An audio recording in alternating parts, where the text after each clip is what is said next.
Hey guys, welcome to another edition of the Trade Genius podcast. Philip here with Bob. We're going to dig into this crypto proof of reserves and what does that really mean and are you really safe? So let's dive in.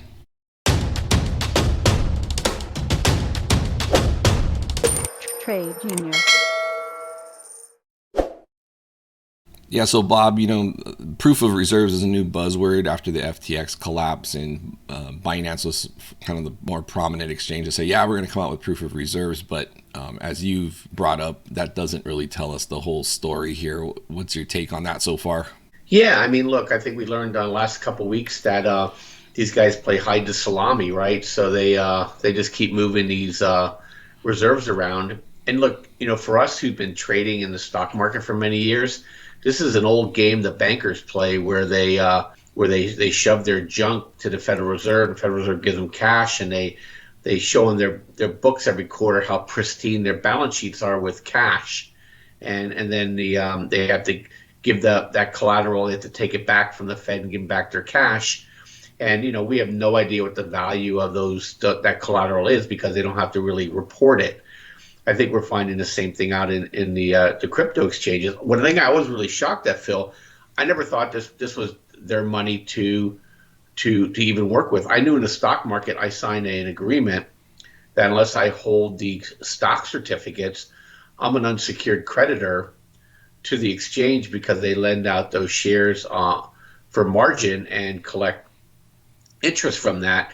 But I got the SIPC, at $250,000 to protect my portfolio, if you will. Mm-hmm. And so I think, with what's happening now, in the crypto exchange world, is that you have a situation where you don't have that maturity. And I'm kind of shocked that, FTX, US, Kraken might have it, but Binance, well, they're not even in is there a Binance US? I don't think so, yeah, right? There's a Binance.us. Yeah, Binance separate US, yeah. arm. So that you would think that would be a requirement to do business in the United States to have reserves that are audited by a third party that's generally recognized as competent. And I'm going to let you talk about some of the other things that we need to do to protect it. But Binance has been really, really wiggling on this issue.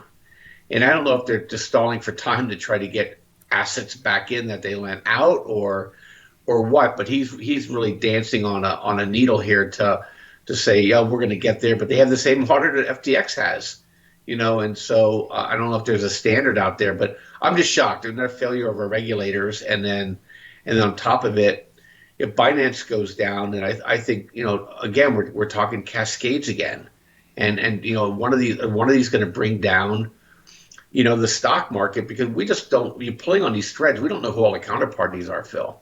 Correct. We know the crypto side of things hasn't washed out yet because there's, what happened a couple weeks after FTX was Genesis Lending went under, which then is taking down the parent DCG company, right? And they which owns GBTC, and then we're not done with that. There's going to be more fallout, but really the thing that we don't know is, in the traditional legacy finance market, is there any more fallout from that? And we know there's been some funds that have taken a beating, right? But we don't know if them taking a beating is going to create other cascading effects in the market. We just don't know. So that's the dangerous part. But to expound further on what you said, excuse me, the Kraken CEO, now they're approaching it the right way. I think Kraken's got a good approach here, and we just have to kind of get it rounded out as far as like how we can ensure the maximum safety for user assets.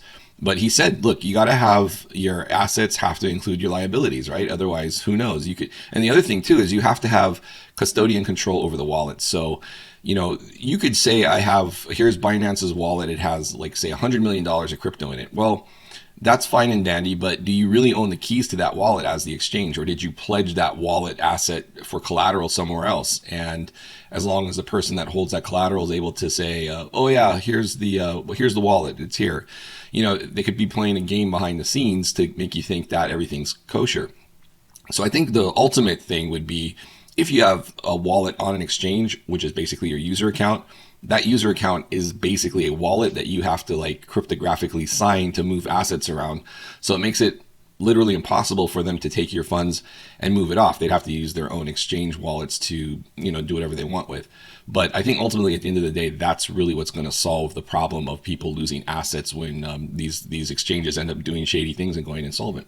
Well, that's what Duffy. That's how he knew that Sam was a fraud, is because he offered to be that custodian, and Sam said, "Oh no, thank you." You know. And In who fact, for the listeners, who is Duffy? Oh, he's the CEO of the CME Group, which is a very large exchange and in and of itself. And so he actually had assets of crypto. He said, "Hey Sam, here you can have them. Just let me manage your risk for you." And Sam's like, he ran away like he was drinking up rat poison, And so he knew right away. I think he did that to smoke him out. But yeah, but I think what's going to end up happening here, I think all these guys are going to go away. And we talked about this before. Then I think, J.P. Morgan and those guys, maybe even the CME Group, are going to have a crypto exchange for the United States and those who are U.S. citizens, and it's going to look a lot like the stock exchanges, are currently structured, which is probably a good thing long term, as long as the regulators, keep their nose out of the crypto world here, because they're afraid of dollar dominance being eroded. But yeah, so it's really interesting. And I think one other thing I want to talk about next week is I want to talk about the regulatory capture. Let's save that for next week, because I think as we pull on this thread, we're going to find a lot of corruption behind the scenes here. A lot of people are being bought off, paid off. They're playing money laundering games, and I think that deserves an additional conversation, because I think it's going to affect the politics of the 2024 election, Phil. Yeah, for sure. It's going to be interesting to see how this all plays out over the next few months, because I think it is going to uncover a lot of whoopsies in the system. Yeah. At least the good news for us is we're going to have a lot of material for the next 6 days. Yeah. Thanks, guys. And the thing about it, you're not going to be bored, guys, because we're learning something every day. I mean, I wake up every day and I learn something more about the crypto industry that I never knew about, never wanted to know about, other than I wanted to make money in it, And so I think that's, I guess that's in a good way. Now everything's getting exposed to sunlight, so maybe it's going to be a good disinfectant for the asset class. Yeah, absolutely. I think it comes away stronger, just whether getting through the storm. And of course, this always seems to coincide with the bottom of the bear market. I don't know why that is, but it always does. Tide's out. All right, guys, that's going to do it for this episode of the Trade Genius Podcast. As always, we appreciate your views. Please hit like and subscribe and let us know what you think. Love to hear your comments below, and we'll see you on the next one. Take care.